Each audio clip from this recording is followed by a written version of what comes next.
Kali ini kita akan membahas kisah perlawanan yang benar-benar luar biasa.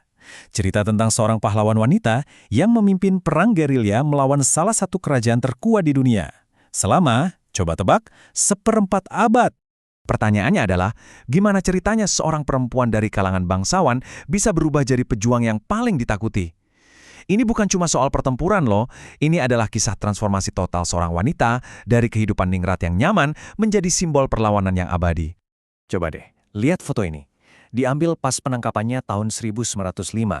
Kelihatannya rapuh ya, seperti seorang nenek yang sudah tua dan lemah.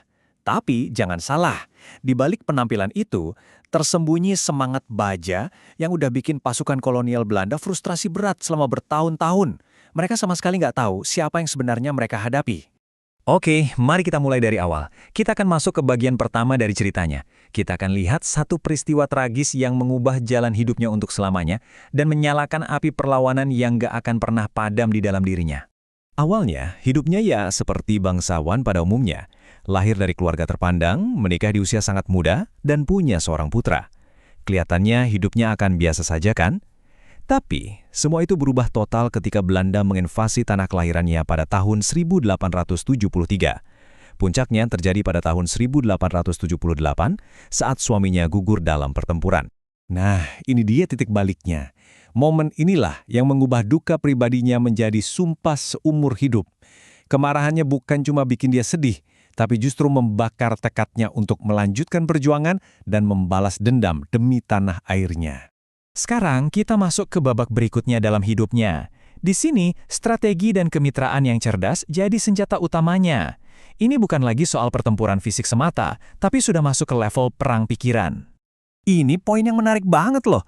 Pernikahan keduanya ini bukan perjanjian biasa. Cut Nyak Dien punya satu syarat yang nggak bisa ditawar. Dia mau nikah, tapi dia harus diizinkan untuk ikut bertempur di medan perang. Dia nggak mau cuma jadi istri, tapi juga rekan seperjuangan. Ini menunjukkan betapa kuat komitmennya pada sumpahnya. Dan strategi yang mereka jalankan, wah ini jenius banget. Coba bayangin, pertama, Teku Umar pura-pura menyerah ke Belanda bareng 250 anak buahnya. Kedua, dia terima semua tawaran Belanda, gelar, senjata, pasukan logistik.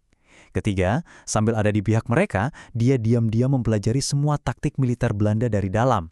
Dan setelah dapat semua itu, langkah keempat, dia membelot. Kabur dengan semua pasukannya, membawa semua senjata dan amunisi yang diberikan Belanda. Luar biasa. Tipu muslihat ini saking berhasilnya dan saking memalukannya bagi Belanda, sampai-sampai mereka memberikan nama resmi untuk peristiwa ini. Ini bukan sekedar catatan kecil dalam buku sejarah. Ini adalah sebuah pengkhianatan legendaris yang membuktikan betapa cerdiknya perlawanan rakyat Aceh. Perjuangan terus berlanjut, tapi takdir kembali membawa sebuah tragedi. Momen ini secara dramatis mengubah peran Cut Nyak Dien dalam perang, mendorongnya untuk mengambil alih posisi kepemimpinan tertinggi. Setelah bertahun-tahun berjuang bersama, suami keduanya sekaligus rekan seperjuangannya, Tauku Umar, gugur. Dia tewas dalam sebuah serangan mendadak di Melabuh. Untuk kedua kalinya, Cut Nyak Dien harus kehilangan suaminya karena perang. Ini adalah kutipan yang sangat-sangat kuat. Di tengah kesedihan yang mendalam, dia justru menunjukkan ketegaran yang luar biasa. Dia mengajarkan pada putrinya, Cut Gambang, bahwa dalam perjuangan ini, kematian seorang martir bukanlah alasan untuk menangis, melainkan untuk memperkuat tekad. Jadi, apa yang terjadi selanjutnya? Selama 6 tahun. Ya, 6 tahun berikutnya dia mengambil alih komando penuh. Sendirian, dia memimpin sisa-sisa pasukannya, terus melancarkan perang gerilya tanpa henti dari pedalaman hutan Melabuh. Kita sekarang beralih ke tahun-tahun terakhir perjuangannya. Ini adalah kisah tentang daya tahan, melawan segala rintangan, dan bagaimana akhir dari perlawanannya justru datang dari sumber yang sama sekali tidak terduga. Di titik ini, bisa dibilang dia bertempur dalam 2 perang sekaligus. Di luar, dia dan pasukannya terus-menerus diburu oleh Belanda. Sementara di dalam, tubuhnya sendiri mulai menyerah. Penglihatannya makin memburuk, dia menderita radang sendi yang parah, dan usianya pun semakin menua.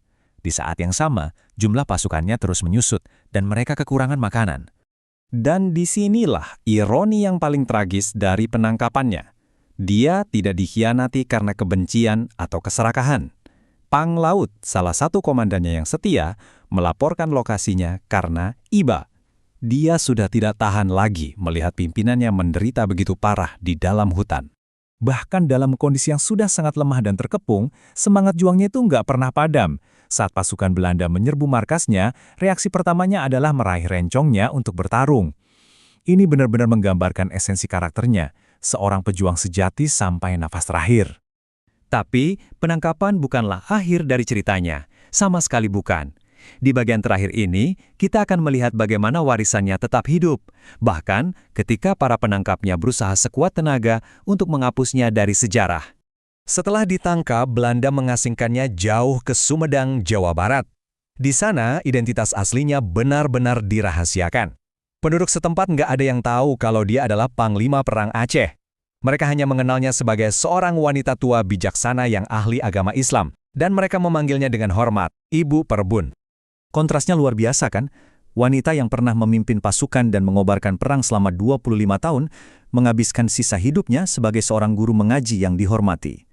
Identitas aslinya seorang ikut terkubur bersamanya saat beliau wafat pada tahun 1908. Selama lebih dari 50 tahun, makamnya ia hanya dikenal sebagai makam Ibu Perpu. Baru pada tahun 1959, setelah ada penyelidikan atas permintaan Gubernur Aceh saat itu, kebenaran akhirnya terungkap. Dan hanya 5 tahun kemudian, dia menerima pengakuan tertinggi dari negara yang dulu ia perjuangkan kelahirannya. Hari ini, namanya ada di mana-mana. Ada bandara, catnya Dien, kapal perang, bahkan wajahnya pernah ada di uang kertas 10 ribuan. Ada juga filmnya yang memenangkan banyak penghargaan. Belum lagi rumah sakit, universitas, dan jalan yang tak terhitung jumlahnya.